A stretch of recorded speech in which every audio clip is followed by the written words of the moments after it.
All right, let's get right into it.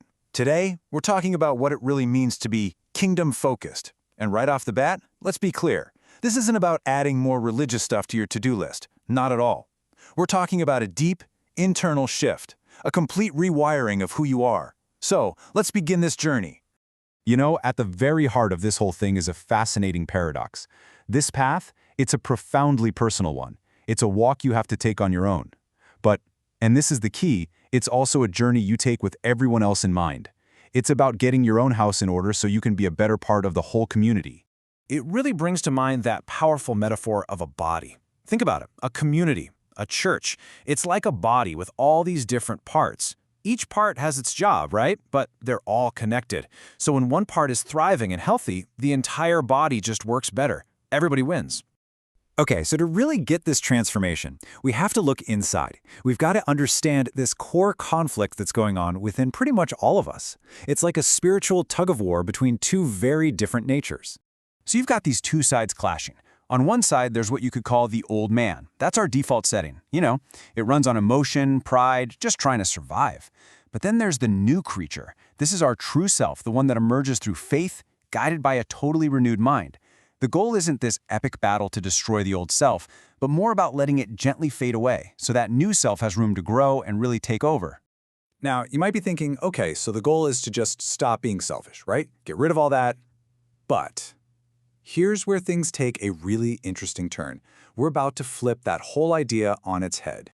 So I'm going to ask you straight up, do we really have to stop being selfish? What if the answer isn't what you think it is?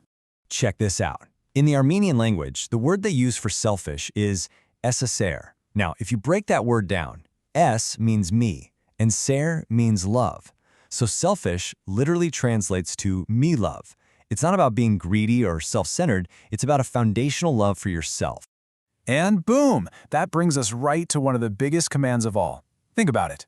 How can you possibly love your neighbor as yourself if you don't have a healthy, solid love for yourself to begin with? This me love isn't some vice we need to crush. It's the very fuel in the tank that allows us to genuinely love other people. And this leads us to the absolute core of the whole message. Being kingdom-focused isn't something you do, it's who you are. It's a total shift from your to-do list to your actual identity. It is so easy to treat this like just another chore, right? Another thing to check off the list. But if we do that, we're missing the entire point. Because it's not a task, it is your new identity. It's the new operating system that runs in the background, shaping everything you think, say, and do without you even having to think about it. I absolutely love this analogy. Just think about a lung for a second. A lung doesn't wake up and add breathe to its calendar. It just breathes. Why? Because that's what it is. That's its nature. And in the exact same way, as we go through this transformation, we serve, we love, we help. Not because it's a rule, but because it's just becoming who we are. It's our new nature. So what does this whole process actually feel like? Well, I'm not going to lie, it's not always a walk in the park. It's a deep, often pretty intense process of being refined and reshaped. Yeah, this isn't like signing up for a class and memorizing a bunch of rules. This is a real personal transformation. It's God working in us, guiding us, showing us things from a whole new angle. And it happens day by day.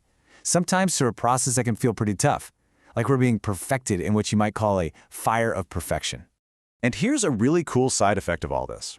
As you change on the inside, your desires actually start to change too. Stuff you used to think was super fun or important might start to feel, well, kind of empty. And brand new things will start to give you this incredible sense of joy and meaning you never expected. So, as we start to land this plane, let's pull it all together. This whole journey, this personal transformation, this balancing act of loving yourself so you can love others, it all points to one thing: creating a healthier, stronger community for everyone. And it all comes full circle with this incredibly powerful truth. I simply cannot love my neighbor well if I don't love myself. But in that beautiful paradox, I also can't truly love myself if I don't also love my neighbor. They're not separate things. They're completely intertwined. Hey, if any of this resonated with you today, it would mean a lot if you'd hit that like button, subscribe, and maybe share this explainer. It really helps get these ideas out to more people. But this is a conversation, not a lecture. What are your thoughts? Which part of this really stood out to you? Drop a comment below. We'd genuinely love to hear from you. Of course, there's always more to explore. If you want to go deeper on this, we've put a link to the original article right in the description for you.